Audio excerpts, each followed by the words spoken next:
Hi my day 10th பசங்களா. Students கிட்ட போயிட்டு டே 1 மார்க் 2 மார்க்ல உனக்கு என்ன ப்ராப்ளம் இருக்கு, நான் இதில் உனக்கு ஹெல்ப் பண்ணணும் அப்படின்னு கேட்டா உடனே சொல்றது மேம் இடியம் சமம் ரொம்பவே கஷ்டமா இருக்கு அப்படின்னு சொல்லுவாங்க.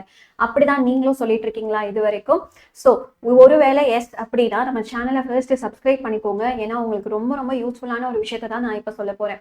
ஸோ நம்ம தமிழ்ல இந்த ஆடிக்கு ஒரு வாட்டி, அமாவாசைக்கு ஒரு வாட்டி அந்த மாதிரி எல்லாம் சில ப்ராவர்ப்ஸா என்ன ஃப்ரேசஸ் வந்து யூஸ் பண்ணுவோம். அதே மாதிரி கடுகு சிறுத்தாலும் காரம் குறையாது அப்படின்னு நம்ம சொல்லுவோம். அம்மா 8 அடி பாஞ்சா குட்டி 16 அடி பாயும் அப்படின்னு சில விஷயங்கள் நம்ம பேச்சுவாக்குல தினமும் சொல்றது தானே. அதையே தாண்டா இங்கிலீஷ்காரன் இடியம்ஸ்னு ஒரு பேர் வச்சிருக்கான். இதை பார்த்து நீ ரொம்ப எல்லாம் பயப்படாது சரியா.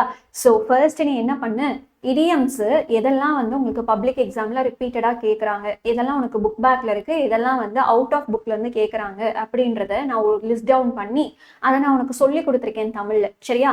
ஸோ ஃபர்ஸ்ட் என்ன பண்ணுங்க, இந்த ஷார்ட்ஸ்க்கு கீழே நான் அந்த வீடியோவை லிங்க் பண்ணியிருக்கேன். அந்த லிங்கை கிளிக் பண்ணி அந்த வீடியோவை ஃபுல்லாக பார்த்துட்டு அதில் இருக்க வேர்ட்ஸ் எல்லாம் இப்போவே படிச்சிருங்க. இதுக்கு மேலே இடியம்ஸ் அப்படின்னா பயப்பட மாட்டீங்க.